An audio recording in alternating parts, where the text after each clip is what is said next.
കടുമാങ്ങ അച്ചാറിടുകയാണ്. ഇത് 20 ദിവസം മുമ്പ് ഉപ്പിലിട്ട് വെച്ച കടുമാങ്ങയാണ്.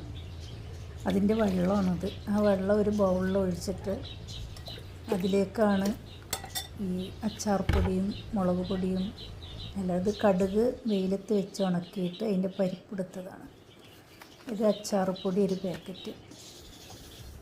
ഇത് നല്ല ഇളക്കിയിട്ട് 2 സ്പൂണ് മുളക് പൊടി, നല്ല എരിവുള്ള മുളക് പൊടി അതിലിട്ട് അതും ഇളക്കി നല്ലെണ്ണ, ഒരു 1/4 ലിറ്റർ നല്ലെണ്ണ വേണം. സുറുക്കയാണ്. സുറുക്ക ഒഴിച്ച് നല്ലെണ്ണ ഒഴിക്കുക. നല്ലെണ്ണ ഒഴിച്ചിട്ട് നല്ലോണം ഇളക്കുക. നല്ലെണ്ണ ഒഴിച്ച് നല്ലോണം ഇളക്കി കുറച്ച് എണ്ണ അവിടെ മാറ്റി വെക്കുക. കട്ട കെട്ടാതെ നല്ലോണം ഇളക്കിയിട്ട് ഈ മാങ്ങയിൽ ഈ മിശ്രിതം ഒഴിക്കുക.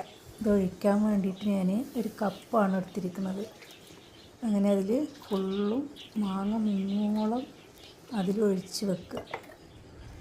ഒഴിച്ച് വെച്ച് നമ്മളിത് ഫ്രിഡ്ജിൽ എത്ര ദിവസം വേണമെങ്കിലും വെക്കുക. ഒരു 2 മാസം കഴിഞ്ഞിട്ട് എടുത്ത് ആവശ്യമുള്ളത് എടുത്ത് നമുക്ക് കൂട്ടാം.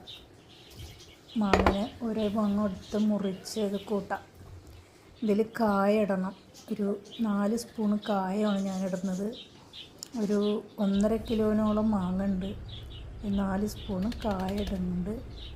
എന്നിട്ട് ഒരു കൈക്കണയും കൊണ്ട് നല്ലോണം ഇളക്കി കുറച്ച് വെളിച്ചെണ്ണ മേലെ ഒഴിച്ച് നല്ല ഇളക്കുക. വെളിച്ചെണ്ണ അല്ല,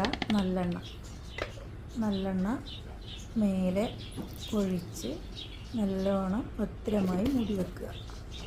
ഫ്രിഡ്ജിൽ വെക്കുക.